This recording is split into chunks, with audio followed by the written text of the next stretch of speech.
You won't believe what happened during that weekend at the lakehouse.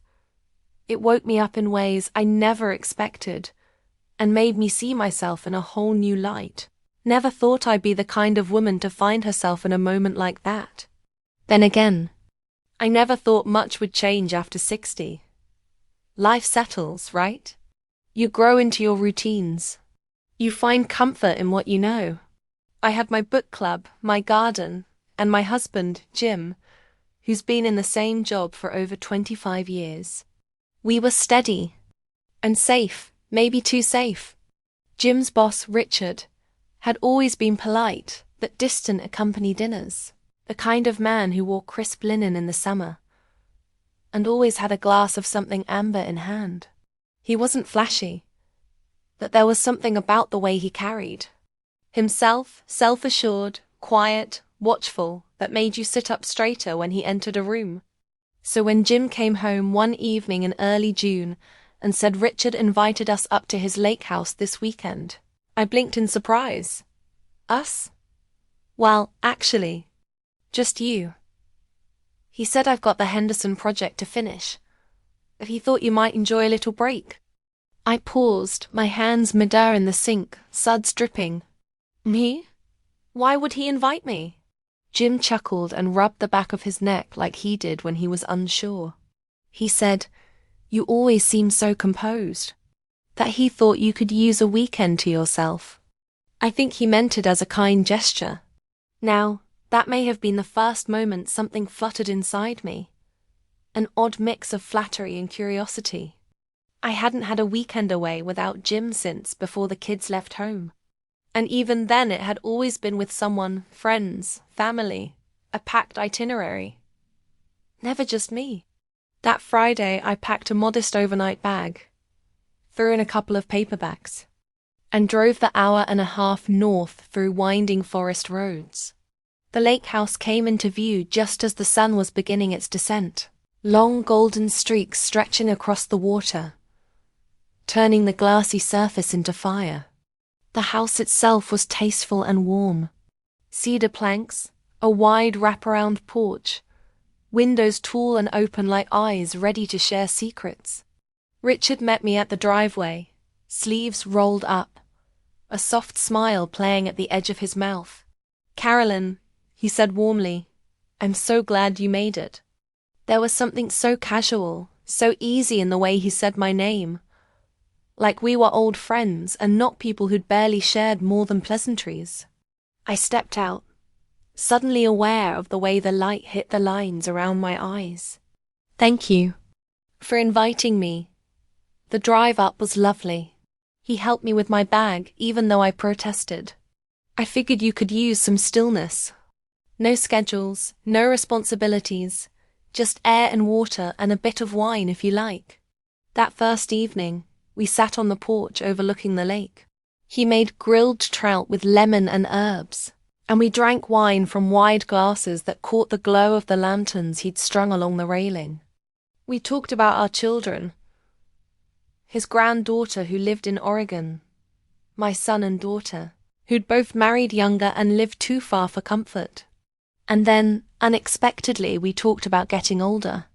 "It's funny," I said, swirling the last of the wine, "how invisible you feel sometimes, like you've done your part, and now you're supposed to fade gently into the background." Richard tilted his head, watching me. "You don't strike me as the fading type." I laughed, embarrassed, but touched. "That's kind of you to say." There was a pause, not uncomfortable but full. I felt the night air cool on my skin, smelled the lake, the cedar, the distant smoke from the fire he hadn't yet lit. I wasn't used to being looked at like that anymore. Not like I was someone interesting, not like someone who still had layers. We said goodnight soon after, and I settled into the guest room. Large windows open to the water, sheets crisp and clean with the faintest smell of lavender. I lay awake, longer than I expected, watching the moon ripple on the lake, hearing the occasional creak of the wood as the house settled in the morning. I woke to the smell of coffee and bacon. Richard was already dressed, casual in jeans and a navy sweater. He handed me a mug like we'd done this 100 times before. I was thinking a canoe ride this morning. That all right with you? I nodded, surprised by the thrill that passed through me. I'd love that. The lake was quiet, the kind of quiet that makes you feel like you're the last people on Earth. We paddled slowly, and I let my fingers trail in the water, the coolness shocking and grounding. Did you ever want something different? I asked him, not entirely sure why. He glanced at me, sunlight bouncing off the oar in his hand. Different than what? Life, I suppose, the version we got. He didn't answer right away. I used to. Then I stopped asking, but lately he looked out at the horizon. I think I've been wondering again. I didn't say anything after that. I just let the words settle between us like mist on the water. Later, back at the house, we sat by the fire pit. He handed me a blanket when the sun dipped and stayed close, but not too close. The space between us felt intentional, charged. There was no pressure, no inappropriate glances, but the air hummed with something unspoken. Carolyn, he said, voice low. You don't have to answer, but I've been wanting to ask. Are you happy? I looked at him, really looked. His face wasn't young, but it was honest. The question wasn't an intrusion. It was an offering. And somehow it felt like the most intimate thing anyone had asked me in years. I hesitated. I don't know. He nodded, not surprised, not judging, just present. We sat in silence as the fire popped and cracked, sending sparks upward like tiny stars. I didn't know where the weekend would lead. I only knew that for the first time in a long while, I felt awake. Not as someone's wife or someone's mother or someone's dependable friend, but as me. And I was starting to realize I hadn't really met myself in a long, long time. The next morning started with a light fog rolling in over the lake, soft and silvery, like a blanket laid gently over the water. I stood by the window with my coffee, barefoot on the cool hardwood floor, watching as the mist slowly lifted. There was something healing about the silence, the way the trees swayed gently, as if reminding me to breathe slower, deeper. Richard had left a note on the kitchen counter. Went for a walk down to the dock. Join me when you're ready. I took my time getting dressed. A soft sweater, some jeans, no makeup, just a bit of moisturizer and a brush through my hair. I caught my reflection in the hallway mirror. Older, yes, but not invisible. Not today. He was sitting at the end of the dock, legs stretched out, a thermos beside him. I joined him quietly, slipping off my shoes before settling next to him.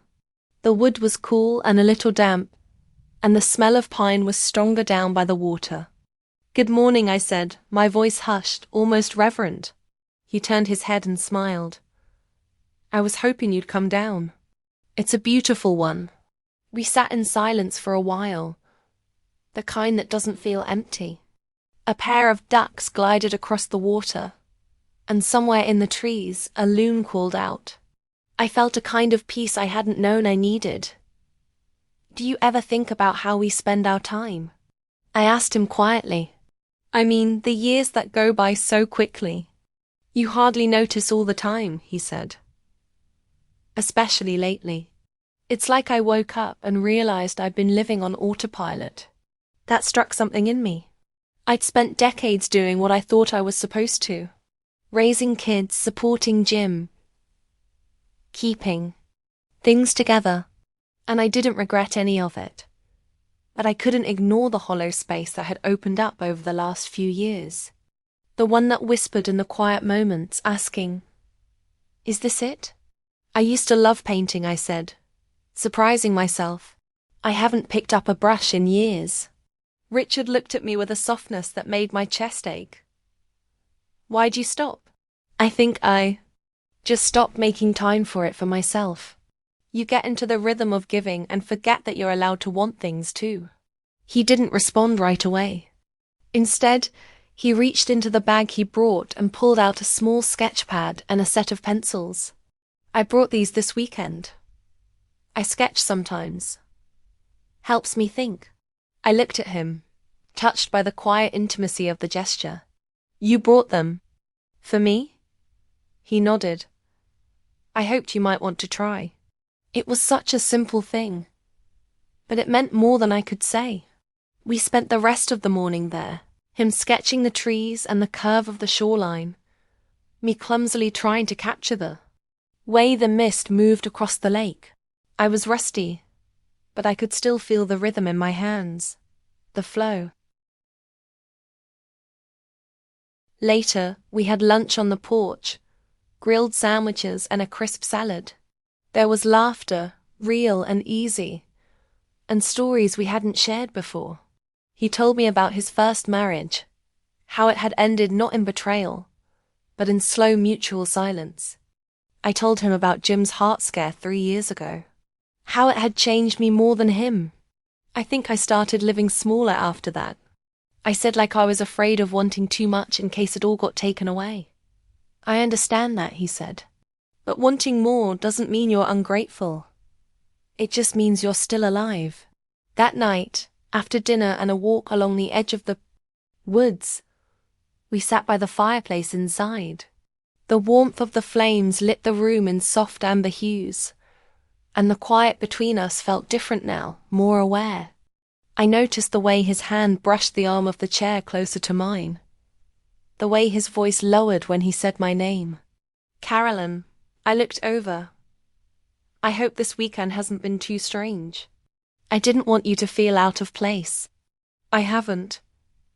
I said, actually, I feel more like myself here than I have in years. He held my gaze for a long moment. There was no rush, no pressure, just something deep and real between us. Something neither of us had expected. I'm glad, he said, voice soft. A log popped in the fire and the sound startled me slightly. I laughed and he did too. And suddenly, everything felt lighter again.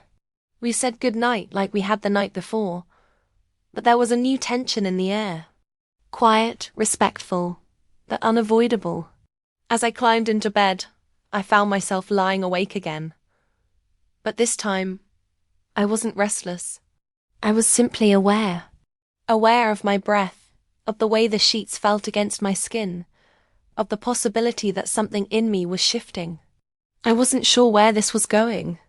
I wasn't even sure what this was, but I felt something opening, something tender, unexpected, and deeply alive. The third day brought with it a kind of stillness that wasn't about the weather. It was deeper.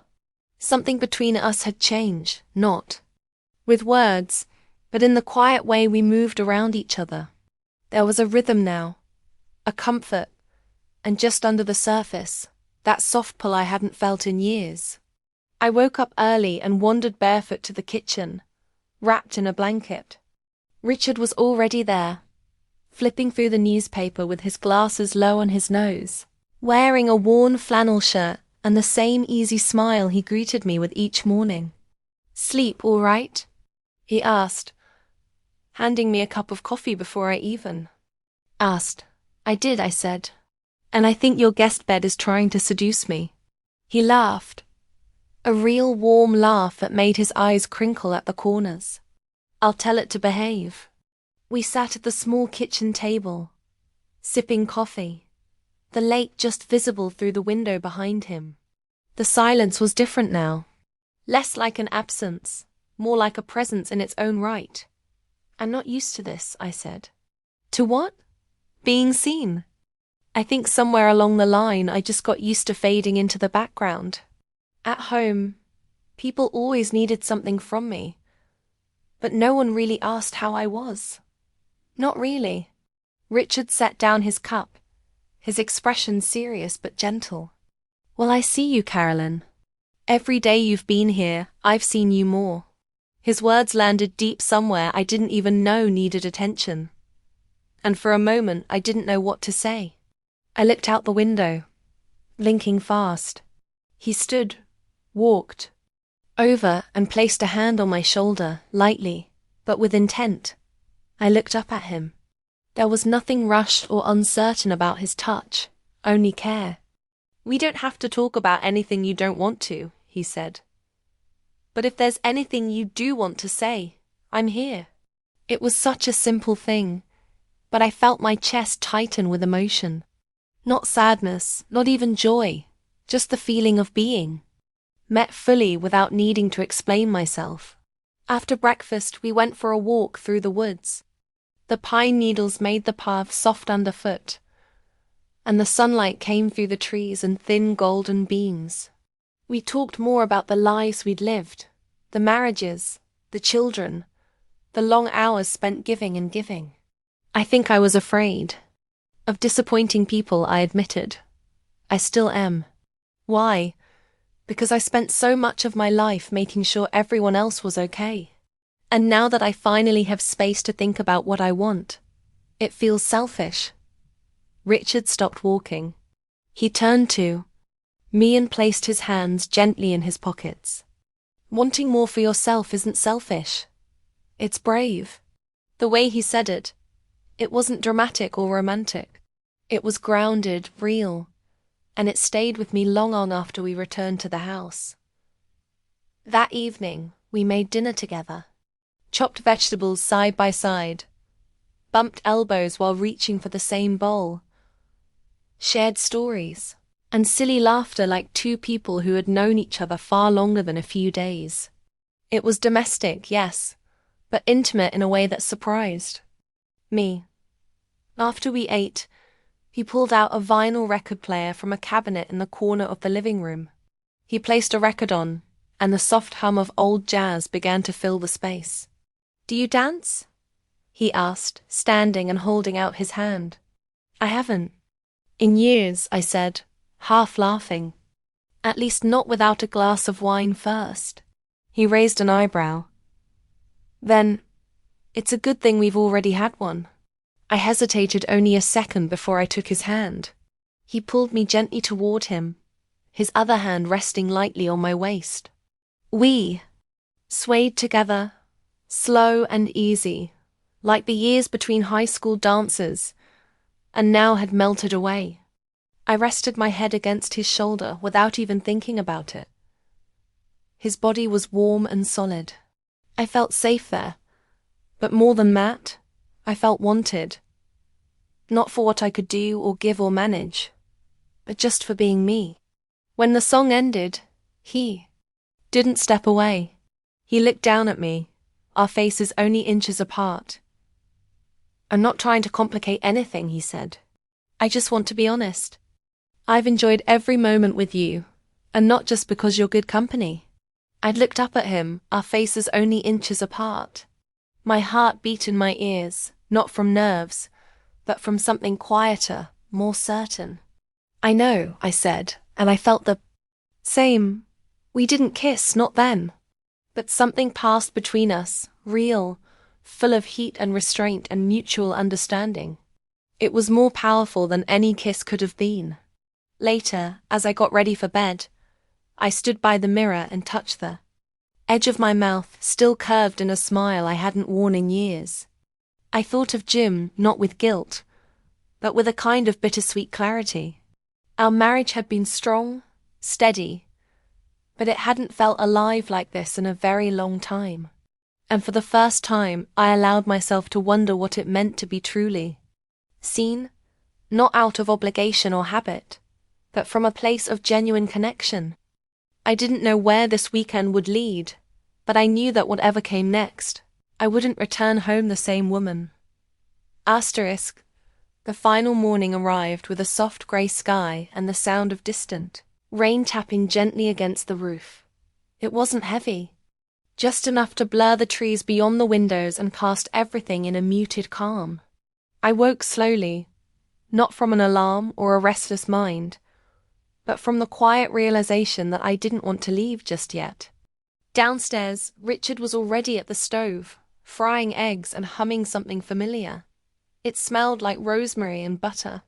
He glanced over his shoulder when I walked in, and smiled like it was the most natural thing in the world for me to be there. I figured I'd make breakfast one last time, he said, though I was half hoping you might forget to leave. I smiled, holding his gaze a moment longer than I usually did. I didn't forget. I just haven't decided yet.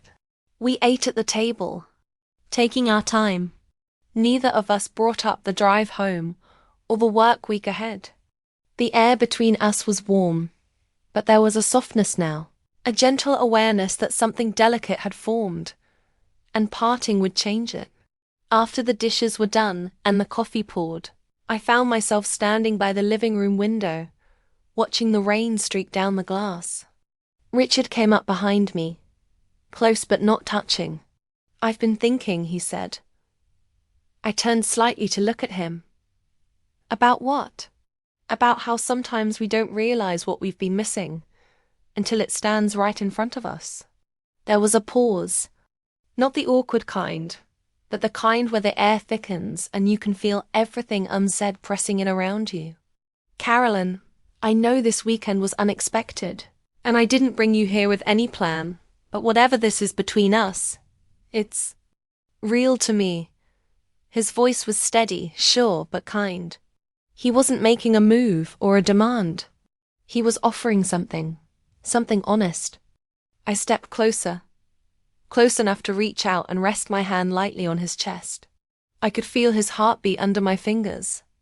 "It's real to me, too," I said. He let out a breath he'd been holding, and something in his face softened even more. "I don't know what happens next," I continued. "I'm not running from anything, but I think I've been asleep for a long time. And this weekend it woke something up in me." Richard reached up gently, taking my hand in his. "You don't have to figure it all out today, but you do deserve to feel alive again, not just for a weekend." There was a long silence then, just the sound of the rain and our breaths. When we finally kissed, it wasn't sudden or rushed. It was slow and deliberate, like we were stepping into something fragile and sacred.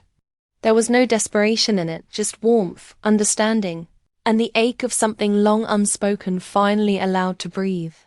We stayed like that for a while, and when we pulled apart, he pressed his forehead to mine. No words, just presence.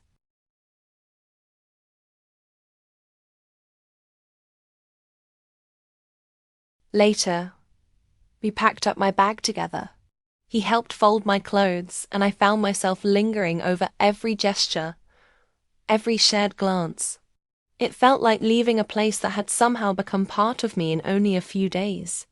Before I got into the car, Richard walked me to the driver's side and reached into his pocket. "This is a little silly," he said, handing me a small folded piece of paper. I opened it. Inside was a sketch. Me sitting by the dock with my sketch pad in my lap. The trees behind. Me, and my face turned toward the water. "You drew this?" He nodded. "I wanted to remember you exactly like that. Unaware, peaceful, fully yourself." I felt tears sting behind my eyes, but I didn't let them fall. Instead, I hugged him deeply, completely. We didn't promise anything. We didn't need to.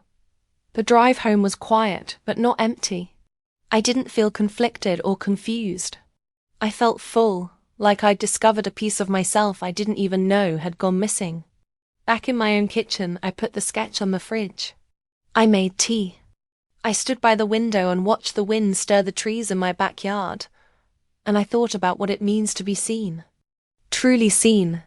Not as a wife or a mother or a caretaker, but as a woman. Still curious, still feeling, still alive. Maybe that's the most surprising part. Not what happened, but how it made me remember who I am. And that memory, that's the part I'll never let go of. Whatever comes next, I'll meet it with open eyes. And this time I'll remember to bring my own sketch pad